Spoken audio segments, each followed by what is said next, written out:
அம்மா, மகன், பேரன் என 3 தலைமுறைகளைச் சேர்ந்த உயிர்கள் துடிக்க துடிக்க பறிக்கப்பட்டு தீ வைத்து எரிக்கப்பட்டுள்ளன. கடலூரை அதிர வைத்த இந்த கொலைகளில் எந்த தடயமும் கிடைக்காமல் திணறி வருகிறது காவல்துறை.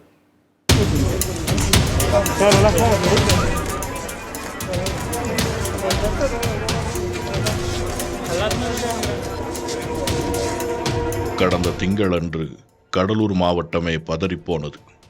அந்த அதிர்ச்சி மாநிலம் முழுவதும் பரவியது.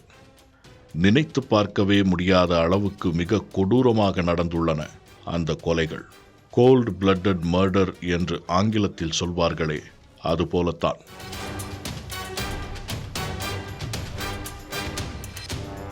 கடலூரில் காராமணி குப்பம் ராஜாராம் நகரில் கமலேஸ்வரி என்பவரின் வீட்டிலிருந்து துர்நாற்றத்துடன் புகை வந்துள்ளது. வீட்டின் உள்ளே நெருப்பு பற்றி எரிந்துள்ளது.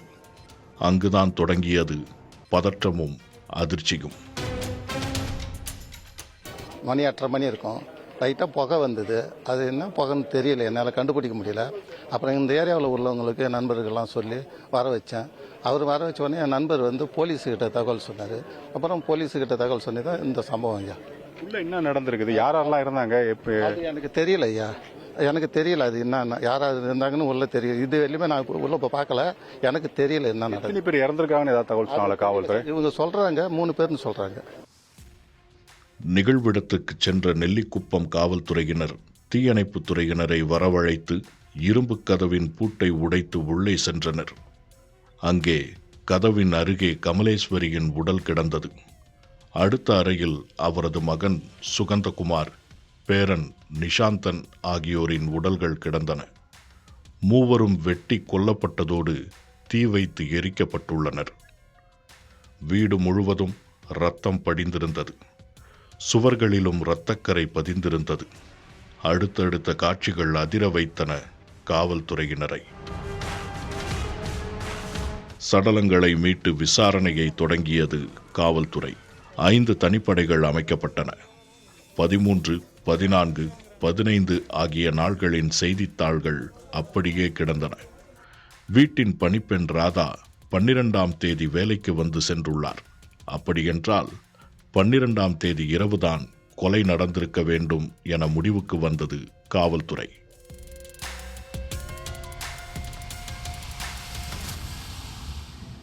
நான் போகிறேம்மா, நீங்கள் கதவு சாத்தின்னு நீங்கள் துணி துவச்சி தோட்டத்தில் காய வச்சு நீங்கள் போயிடுங்கம்மான்னு சொன்னாங்க. நான் அதேமாரி துணி துவச்சி காய வச்சு நான் போயிட்டேன். பூட்டினது நான் தான் வெளியில் பூட்டிட்டு போனேண்ணே. வெளியே பூட்டி சாவி அந்த செவுத்து மேலே வச்சுட்டு போயிட்டான். ஆமாம், அங்கே தான் வச்சுட்டு போக சொல்லுவாங்க. இல்லையா, அந்த சாவி கோலமாவு கிணத்துல காணாமே.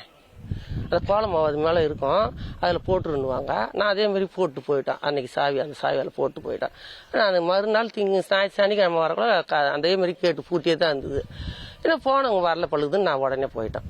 வாசலும் பெரிய கோலம் போடல, அந்த இடத்துக்கு பூட்டியும் வேற இருக்குது. சரி, நேற்று ஊருக்கு போனவங்க இன்னும் வரல பழுகுது அப்படின்ட்டு நான் போயிட்டேன். வீட்டுக்கு போயிட்டேன். நான் வீட்டை போய் எங்கள் செல்லுலேருந்து அவங்களுக்கு ஃபோன் பண்ணேன். ஃபோன் பண்ணதுக்கு அவங்க எடுக்கவே இல்லை. 2-3 தடவை ஃபோன் பண்ண எடுக்கல. ஃபுல் ரிங்கு போச்சா, ஆனால் எடுக்கல. வெள்ளி அன்று இரவு 3 பேரையும் கொலை செய்த கொலையாளிகள் ஞாயிறன்று இரவு உள்ளே நுழைந்து 3 உடல்களுக்கும் தீ வைத்திருக்கலாம் என கருதுகிறது காவல்துறை. கமலேஸ்வரி மற்றும் சுகந்தகுமாரின் அலைபேசி, மடிக்கணினி ஆகியவற்றை ஆய்வு செய்தனர். அவை முழுவதுமாக ஃபார்மட் செய்யப்பட்டிருந்தது.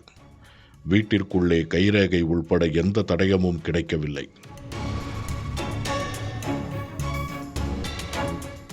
கொல்லப்பட்ட சுகந்தகுமார் முதலில் திருமணம் செய்த பெண்ணை விவாகரத்து செய்துள்ளார். அதன் பிறகு ஹைதராபாத்தில் ஒரு நிறுவனத்தில் பணியாற்றிய போது ஒரு பெண்ணுடன் லிவ்-இன் உறவில் வாழ்ந்துள்ளார். பின்னர் அந்த பெண்ணையும் பிரிந்துவிட்டு ஒர்க் ஃப்ரம் ஹோம் முறையில் காராமணி குப்பத்தில் இருந்தே பணியாற்றியுள்ளார். சுகந்தகுமார் பணியாற்றிய ஹைதராபாத் நிறுவனத்திற்கு விசாரணைக்காக நேரில் சென்றபோது யாரும் ஒத்துழைப்பு அளிக்கவில்லை. மின்னஞ்சல் மூலம் தகவல்களை கேட்டு பெறுமாறு கூறியுள்ளது அந்நிறுவனம். லிவ்-இன் உறவில் இருந்த பெண்ணிடம் விசாரித்த போது வழக்கு குறித்து எந்த தகவலும் கிடைக்கவில்லை. கமலேஸ்வரியின் உறவினர்கள், செய்தித்தாள் போடுபவர், பால் விநியோகிப்பவர் உள்பட அந்த பகுதியில் சம்பந்தப்பட்ட ஒவ்வொருவரையும் பிடித்து விசாரித்தனர். ஆனால் எந்த வகையிலும் துப்பு கிடைக்காததால் திணறி வருகிறது தனிப்படை. நிகழ்விடத்தில் உள்ள சிசிடிவி கேமரா காட்சிகளை ஆய்வு செய்து வருகிறது தனிப்படை. கொலை நடந்த ராஜாராம் நகரில் உள்ள அலைபேசி டவரில் பதிவான எண்களில் சந்தேகத்துக்குரிய 700க்கும் அதிகமான அலைபேசி எண்களை சேகரித்து விசாரித்து வருகிறது தனிப்படை. கொலை நடந்த வீட்டின் அருகே வசிக்கும் சண்முகவேல் மற்றும் அவரது குடும்பத்தினரிடம் துருவி விசாரித்து வருகிறது காவல்துறை. எனவே அந்த வீட்டுக்குள் சோதனை மேற்கொண்ட தனிப்படையினர் அவர்களை பிடித்துச் சென்று விசாரணையை முடுக்கிவிட்டுள்ளனர். புதிய தலைமுறைக்காக ஒளிப்பதிவாளர் பாலா, செய்தியாளர் ஸ்ரீதருடன் ரவிக்குமார்.